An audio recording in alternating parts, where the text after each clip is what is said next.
Salam pemirsa, serangan drone terbesar yang dilaporkan menyerang ibu kota Rusia, Moskow, terjadi pada malam 9-10 September 2024. Menurut laporan, lebih dari 140 drone diluncurkan oleh Ukraina, menargetkan berbagai wilayah di Rusia, termasuk Moskow dan beberapa daerah lainnya.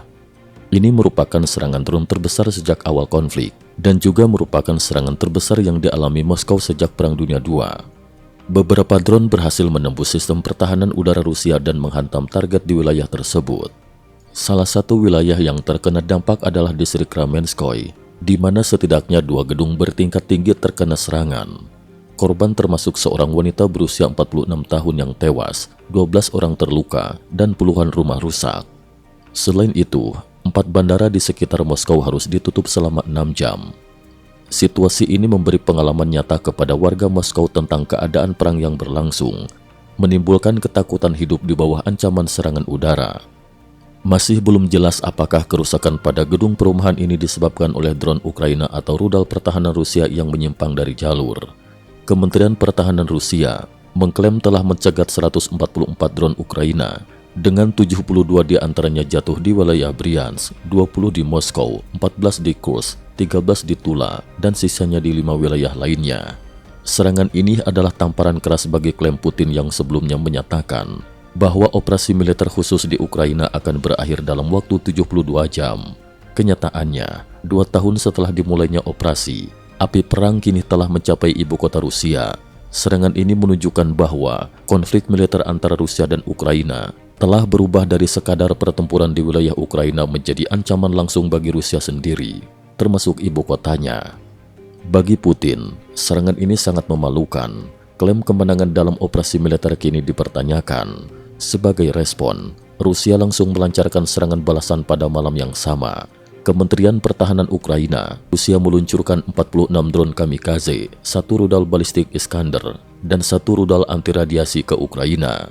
Sebagian besar drone kamikaze berhasil ditembak jatuh, tetapi beberapa mencapai target di Ukraina. Pertanyaan penting yang muncul adalah, jenis drone apa yang digunakan oleh Ukraina dalam serangan ini? Laporan menyebutkan bahwa Ukraina mungkin menggunakan berbagai jenis drone, termasuk drone Virius, yang merupakan salinan dari drone TB2 Turki dengan jangkauan 1000 km dan hulu ledak seberat 50 kg.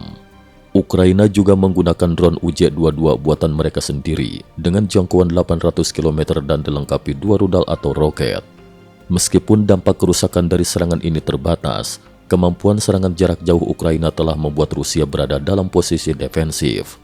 Bersamaan dengan serangan udara ini, perhatian internasional tertuju pada diskusi yang akan dilakukan oleh pemimpin Amerika Serikat dan Inggris mengenai kemungkinan mencabut pembatasan senjata jarak jauh untuk Ukraina.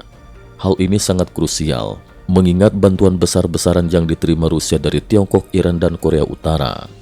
Jika pembatasan tersebut dicabut, Ukraina akan memiliki kemampuan untuk menghantam target di dalam wilayah Rusia, termasuk infrastruktur militer dan industri. Saat ini, Ukraina hanya mampu bertahan di dalam wilayahnya sendiri. Jika tidak ada kemampuan untuk menyerang balik Rusia, konflik ini akan terus berlarut-larut, bahkan membuat NATO dan sekutunya kelelahan dalam mendukung Ukraina.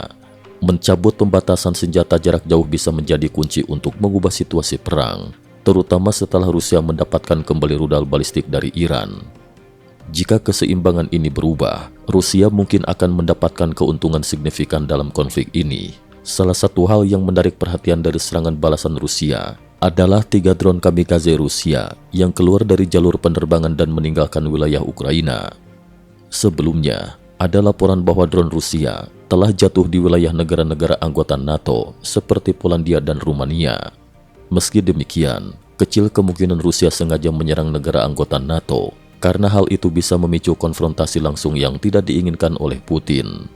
Beberapa ahli berspekulasi bahwa gangguan elektronik yang dilakukan oleh Ukraina mungkin menjadi penyebab menyimpangnya drone-drone Rusia ini dari jalurnya. Jika ini benar, maka serangan elektronik bisa menjadi komponen penting dalam taktik perang Ukraina di masa depan.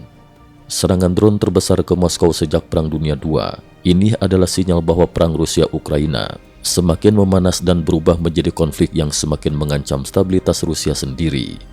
Di sisi lain, Keputusan apakah pembatasan senjata jarak jauh untuk Ukraina akan dicabut oleh Sekutu Barat akan menjadi penentu penting dalam arah konflik ini di masa depan. Pertanyaan besar yang muncul sekarang adalah, apakah perang ini akan berakhir dalam waktu dekat? Atau apakah kita justru akan melihat eskalasi yang lebih besar dengan senjata baru di medan tempur? Hanya waktu yang akan menjawab, sementara dunia terus menyaksikan konflik yang penuh ketegangan ini. Cukup sekian dulu. Terima kasih atas perhatiannya.